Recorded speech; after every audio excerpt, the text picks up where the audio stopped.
Title: The Caretaker, by Harold Pinter 1960, adapted from screenplay to short story. Setting: a dilapidated house in West London, cluttered with remnants of unfinished projects, paint cans, a lawnmower, a gas stove crowned by a chipped Buddha, and an Electrolux vacuum tucked under a bed. The air is thick with dust and the faint drip of a leaky bucket. Act 1. A night in winter. The house creaked under the weight of silence. Mick, with his leather jacket clinging to his wiry frame, sat motionless on an iron bed, his gaze darting from the coal bucket to the ceiling where a rusted bucket swayed. A door slammed. Voices muffled by walls grew louder. Mick vanished like a shadow. Mick's brother Aston, hunched in a threadbare overcoat, ushered in Davies, a grumpy old homeless man reeking of desperation. Davies' sandals scraped the floor as he eyed the room, muttering about Scotsmen and Greeks who'd wronged him. Aston offered him a cigarette,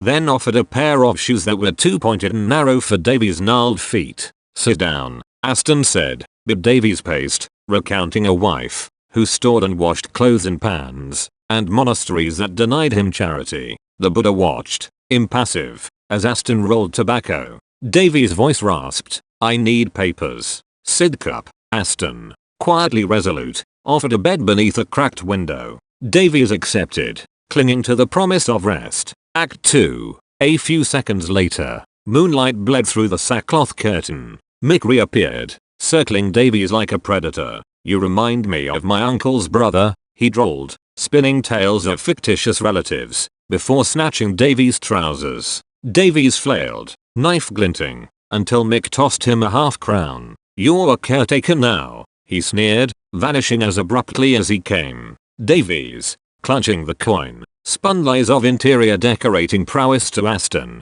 who sanded a plank, distant. The Buddha's smile fractured when Mick hurled it against the stove. "You stink," Mick spat, and the room shuddered. Act 3. A fortnight later, 2 weeks of dripping ceilings and unspoken tensions festered. Davies, still wearing a velvet smoking jacket, snarled about drafts and knives. Aston, with his forehead glistening, confessed in a monologue, a history raw with pain, shock therapy, hospitals, a mind fractured. Davies recoiled, brandishing his blade, left double quotation mark. Aston stood firm. "You make too much noise." Davies picked up the Buddha and threw it to the ground. The Buddha's shards littered the floor as Mick watched, coldly amused. Davies begged, "Where am I to go?" But the house exhaled him into the night, his shoes, Aston's ill-fitting gift, scuffing the pavement toward Sidcup, a promise forever unkept. Epilogue. Aston knelt, gathering the broken Buddha.